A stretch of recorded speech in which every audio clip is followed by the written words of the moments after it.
Maka dikatakan wala yakunu kalladzi utul ilma, jangan menjadi orang-orang yang berkutat hanya karena bacaan demi bacaan. Min qabl, yang dimana kehidupan orang-orang ini akan menjadi fatala alaihim amadu faqasat qulubuhum, menjadikan hatinya keras, beku, jumut dan kaku, merasa sebagai keponakan Tuhan padahal tidak mengenal Tuhan, merasa sebagai ahli surga tapi tidak pernah tahu surga, tidak pernah bersanding dengan widadari, diijabi karo widadari, tapi merasa sebagai ahli bidadari. Betapa dolimnya orang-orang seperti ini.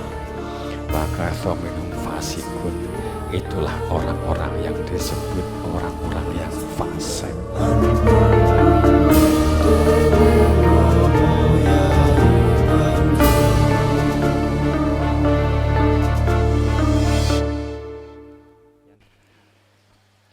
Assalamualaikum warahmatullahi wabarakatuh.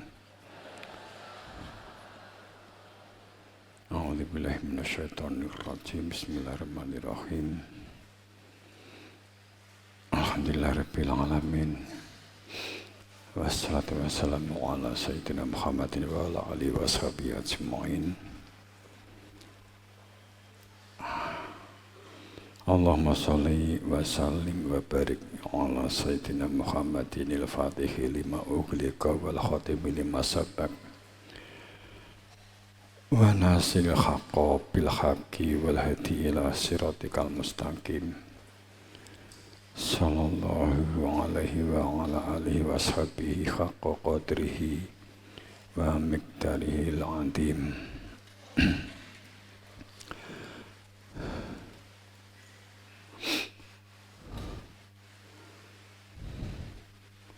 Bismillahirrahmanirrahim.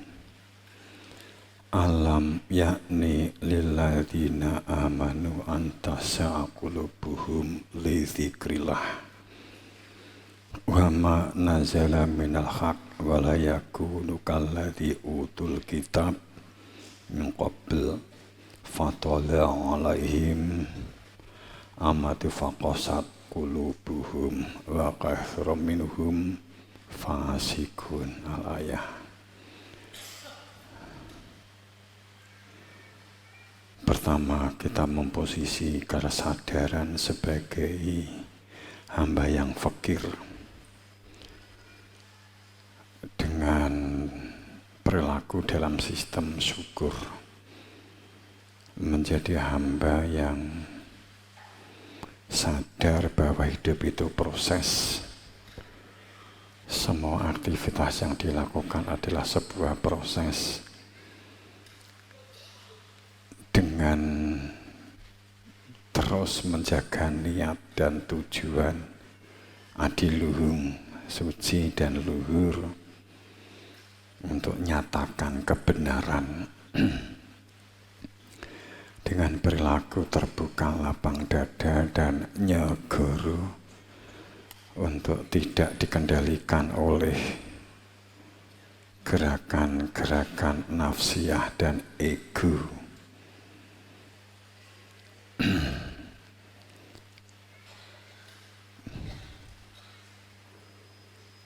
Dengan menguatkan sebuah perilaku kesadaran sam'a, pendengar penyimak yang baik, pencermat yang baik, wal absor,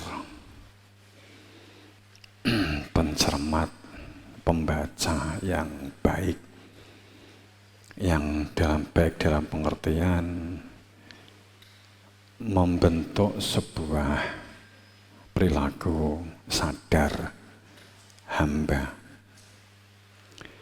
Kedua, salawat salam pada junjungan kita Rasulullah Sallallahu Alaihi Wasallam. Semoga dalam ridho maghfirah dan ampunannya mendapatkan beri-berian bekasa pangestu guru wasito di semua aktivitas yang kita lakukan. Semoga kita selalu dalam ampunannya, dalam ridhonya. Sebuah proses pengingatan sebuah kalimat alam yakni lilladzina amanu antasa qulubuhum lidzikrillah, sebuah dimensi bahwa proses seseorang untuk berada di dalam sebuah dimensi kesadaran yang bermula dari jahiliyah atau dolim. Jahiliyah adalah perilaku kebodohan. Kebodohan karena telah Allah anugerahkan pikiran, akal untuk berpikir nalar dan rasional.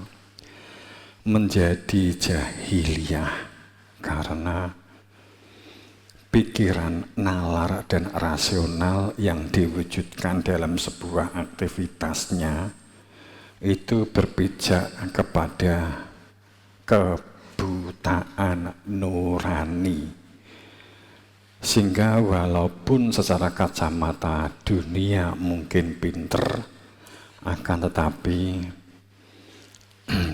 di dalam dimensi keilahian dikatakan sebagai perilaku jahil atau jahiliyah.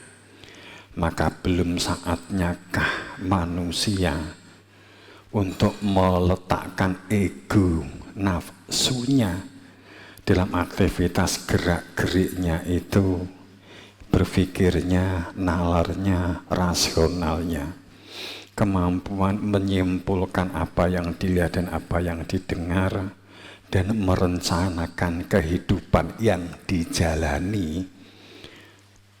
Belum saatnyakah untuk mulai mencermati tentang diri, awalam yatafakkaru fi anfusihim, untuk mencermati sejatining diri, untuk mentafakuri keberadaan diri yang berada di dalam jiwanya. Belum saatnyakah bahwa kehidupan yang inti itu adalah adanya keberadaan fitrah yang asal fitrah manusia itu dari fitrahnya Allah. Alam yakni lilladzina amanu antasa qulubuhum lidzikrillah. Belum saatnyakah orang-orang itu untuk menyatakan imannya dalam kualitas makrifat dan dalam realitas pembuktian kemakrifatannya itu, ataukah tetap bertahan menjadi sebuah anggapan bahwa anggapan kepercayaan yang kemudian ditempatkan menjadi anggapan keimanan, sehingga kehidupannya diselimuti oleh purbasangka atau prasangka atau don, bahwa yang perlu diingat bahwa makrifat itu adalah awal pokok kehidupan apapun untuk menjadi ahlinya di setiap dimensi skill yang digeluti.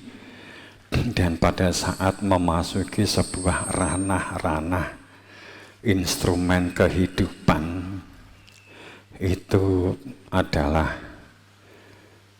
berporos pada makrifat. Saat seseorang buka bengkel, maka dia harus makrifat dengan kendaraan. Saat kita berumah tangga, maka makrifat dengan keluarga, dengan pasangannya. Saat kalau kita ingin berkebun, maka makrifat dengan tanah, makrifat dengan tanaman. Semakin baik mengenal tanaman, semakin baik mengenal tanah dan jenis-jenisnya, akan dapat mengendalikan hama dan penyakit yang timbul akibat sebuah anomali. Itu pijakannya adalah semuanya makrifat.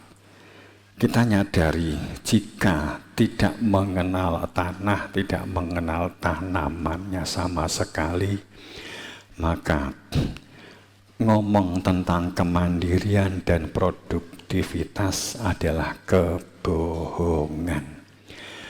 Seperti halnya itu, maka keimanan yang berangkat dari sebuah anggapan, kepercayaan, tanpa adanya sebuah kemakrifatan, maka bohong.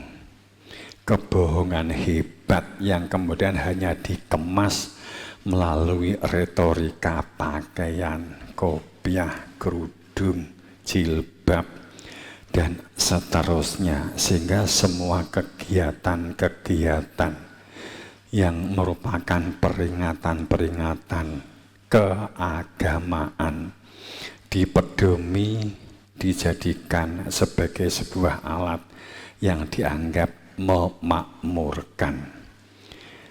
Itu akibat bahwa beragama hanya berhenti pada sistem dan pola fanatik, akibat dari fanatik kultus terhadap sebuah ajaran yang telah rantai-marantai dalam generasi ke generasi di dalam sistem dogma dan doktrin.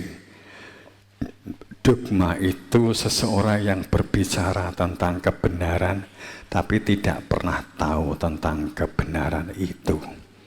Doktrin itu sebuah ideologi tapi tidak pernah mengetahui ideologi kecuali hanya narasi yang diatur sedemikian rupa dengan diksi yang tampak indah, pilihan kata yang tampak baik, akan tetapi tidak bisa direalisasikan sebagai aplikasi keimanan. Itu adalah akibat beragama nenek moyang.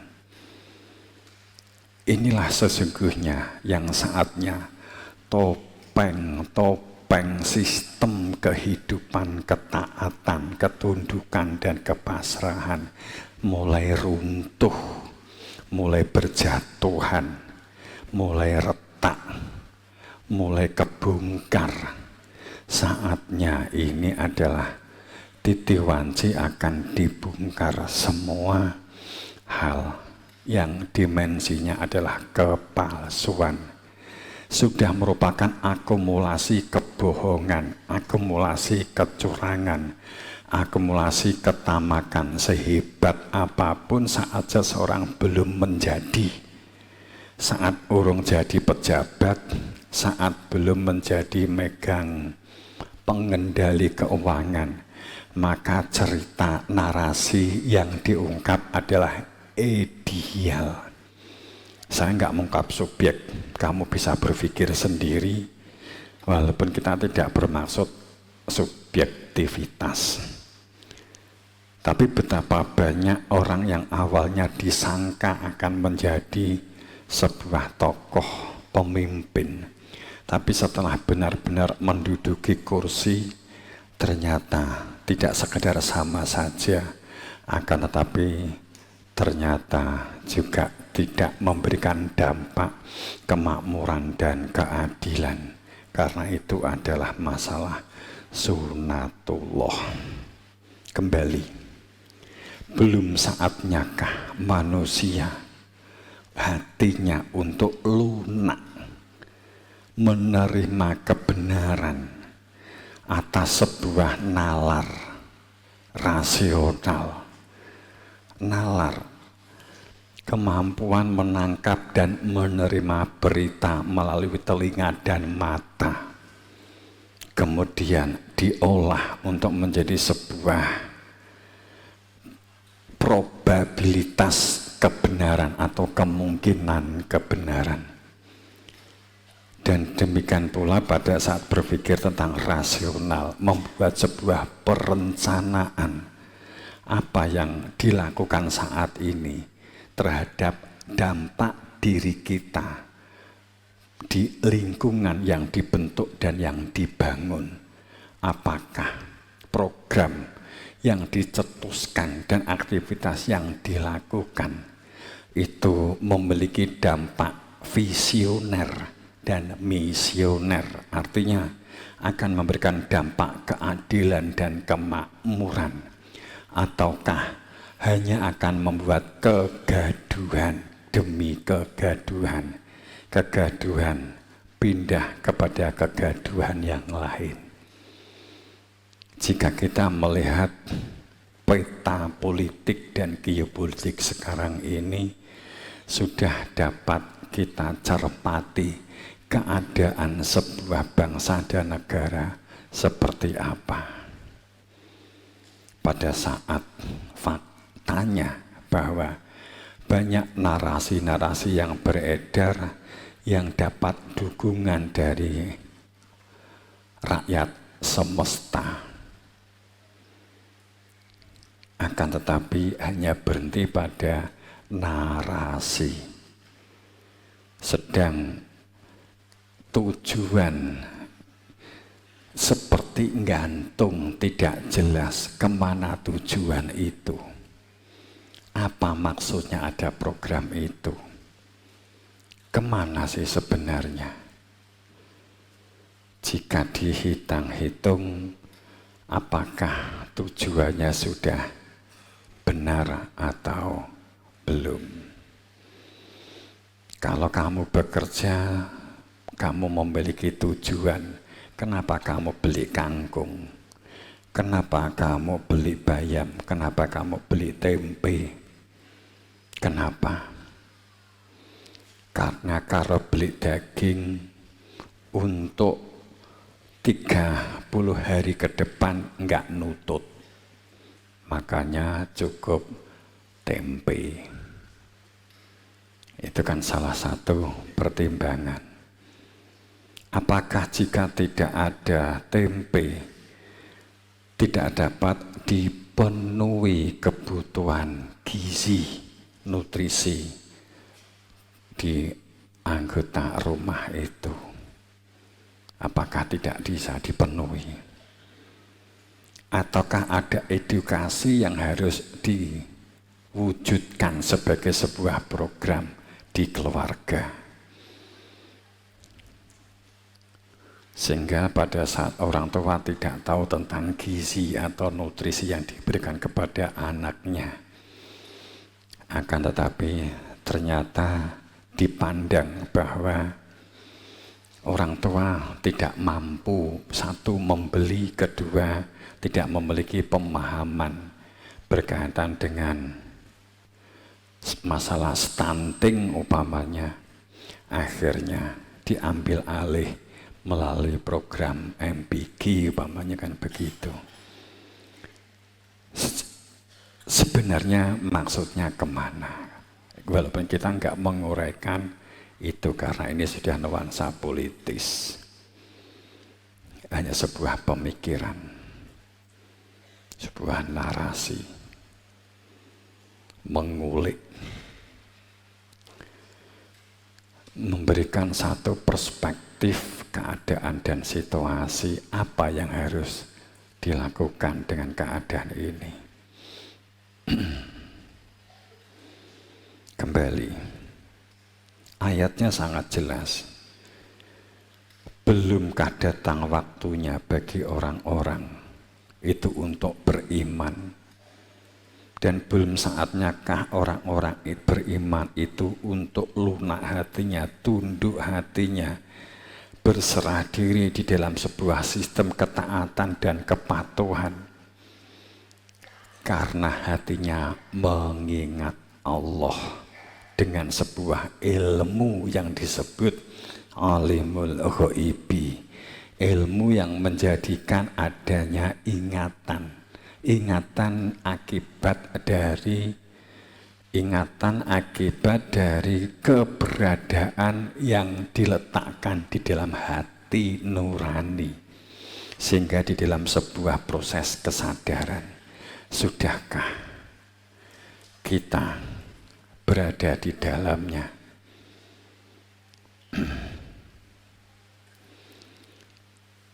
Sudahkah pijakan kita itu adalah pijakan hati yang ingat kepada Tuhan, zikir kepada Tuhan, zikir yang dari risalah Tuhan, bukan zikir hasil rekayasa ciptaan manusia. Upama kamu menciptakan narasi melalui mungkin sholawat, kamu ambil mungkin dari kitab ini, kitab itu, kitab E, kitab B, kitab C, kamu ramu, kemudian kamu jadikan sebagai wiritan, kemudian dijual dengan bahasa zikiran, dengan sholawat A, sholawat B, sholawat C, atau memperdebatkan Astaghfirullahaladzim alladzi la ilaha illa huwal hayyul qayyum wa atubu ilaih, atau Aliyul Andim atau Aliyul Andim, mana yang benar? La haula wala quwata illa billahil aliyil andim atau la haula wala quwata illa billahil aliyul andim, mana yang benar? Ini sering menjadi perdebatan bagi orang yang ya sekedar supaya menunjukkan dan menampakkan kepintarannya, Aliyul Andim atau Aliyil Andim. Kalau kamu tanya, kalau Romo mana? Enggak kemana-mana.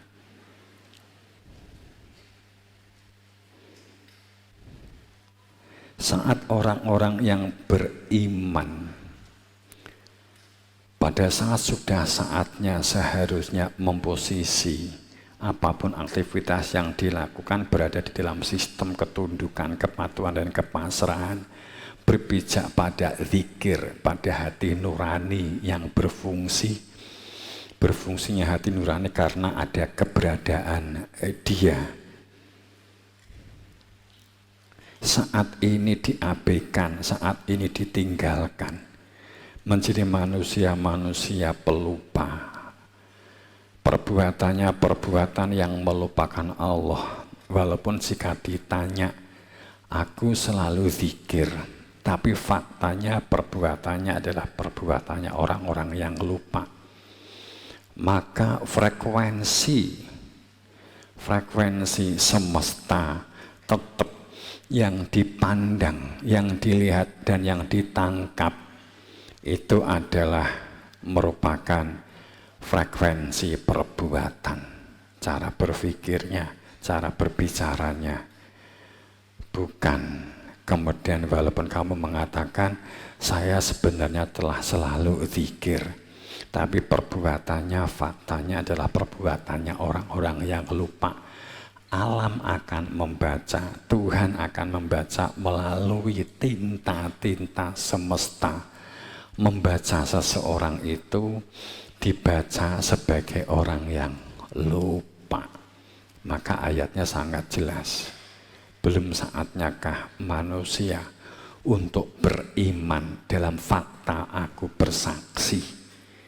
Dan yang kedua, belum saatnyakah orang-orang yang beriman untuk bergerak dan beraktivitas berpijak pada zikir dan kebenaran.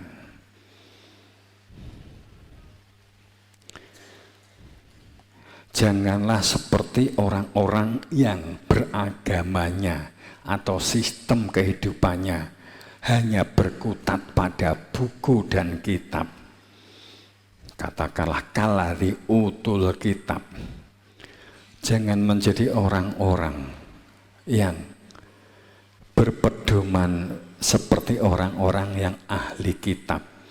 Beragamanya karena membaca surga, membaca tentang neraka, membaca tentang jin, membaca tentang bidadari dari bacaan demi bacaan, tapi sama sekali tidak mengenal surga, jannah, tidak mengenal nar, tidak mengenal nur, tidak mengenal turofun, hurin, tidak mengenal apa itu sesungguhnya kebenaran, kecuali hanya dari bacaan dan bacaan, tapi menganggap, memposisi dalam anggapan mengenal, tidak pernah ngemut garam, tidak pernah mengetahui garam melalui rasa, akan tetapi mengetahui garam hanya dari katanya tetangga, hanya dari buku yang didapat